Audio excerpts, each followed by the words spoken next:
Сәлем достар, бүгін біз сіздермен өте керемет болып шығатын пирожный дайындайтын боламыз. Ең бірінші бөлме температурасында тұрған 100 грамм сары майымызды алып, вилканың көмегімен араластырып аламыз. Оған 200 грамм қантымызды қосып, жақсылап араластырамыз. Үстінен бір жұмыртқамызды жарып салып, үшеуін бір массаға келгенше, қанты ерігенше араластырып аламыз. Одан кейін бөлме температурасында тұрған жылы сүтімізді жарты-жартыдан бөліп құйып араластырып аламыз.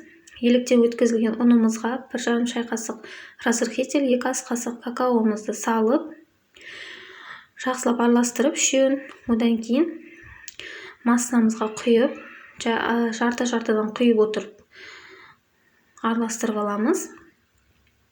Ешқандай түйіндер болмауы керек. Біркелкі массаға енгенше жақсылап араластырып аламыз. Араластырып болғаннан кейін тестамызды мынандай мешочек қапшықты алып, сол қапшыққа салып аламыз. Қапшығымызға салып болып, қайшының көмегімен қапшығымыздың ұшын кішкене қылып қиып аламыз. Одан кейін противенімізге орналастыратын боламыз. Дөңгелек етіп, видеодағыдай етіп, дөңгелек етіп орналастырып аламыз.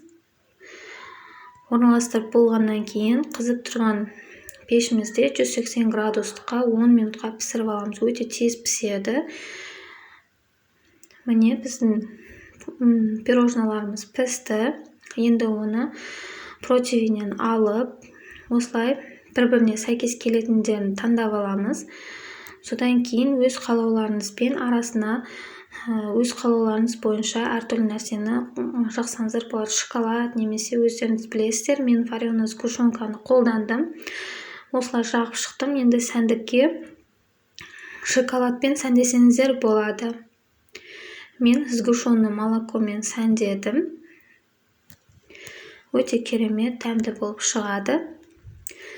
Сондай жұмсақ, нәзік болып шығады.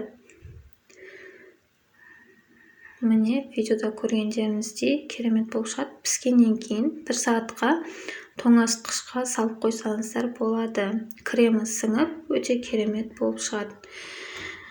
Видео ұнаған болса, каналыма тіркеліп, лайк басып, комментарий жазып қалдырыңыздар. Сіздермен бірге болған Фироза.